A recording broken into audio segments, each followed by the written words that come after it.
Weekend వస్తుంది అంటే చాలామంది అడిగే క్వశ్చన్ ఏంటి అంటే వీకెండ్ ప్లాన్స్ ఏంటి అని.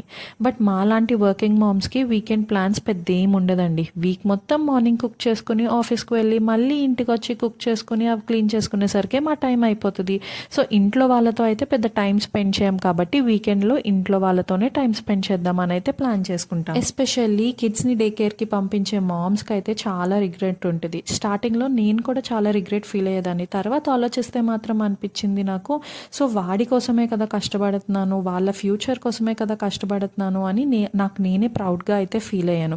సో వర్కింగ్ మామ్స్ ఎవరైతే రిగ్రెట్ ఫీల్ అవుతున్నారో కిడ్స్ని వదిలి వెళ్ళిపోతున్నారని, ప్లీజ్ అలా అయితే ఫీల్ అవ్వద్దు. We're trying to give best to our kids and family, so be proud of that. Okay, అలా అని నేను హోమ్ మేకర్స్ని మాత్రం తక్కువ అయితే చేయట్లేదు. They are giving their best. Weekend అయితే 2 days ఉంటుంది కానీ బట్ వర్కింగ్ మామ్స్కి మాత్రం వీకెండ్ కూడా వర్కింగ్ డేసే. బట్ ఆ వర్కింగ్ డేస్ ఏంటంటే ఇంట్లోనే వర్క్ చేసుకుంటారు. దీనివల్ల అయితే వాళ్ళకి ఫ్రెండ్స్ అండ్ ఫ్యామిలీని కూడా చాలా మిస్ అవుతారు, కలవడానికి కూడా తక్కువ అయిపోతుంది. మిడిల్ క్లాస్ వర్కింగ్ ఉమెన్ కష్టాలు అయితే ఇలా ఉంటాయండి.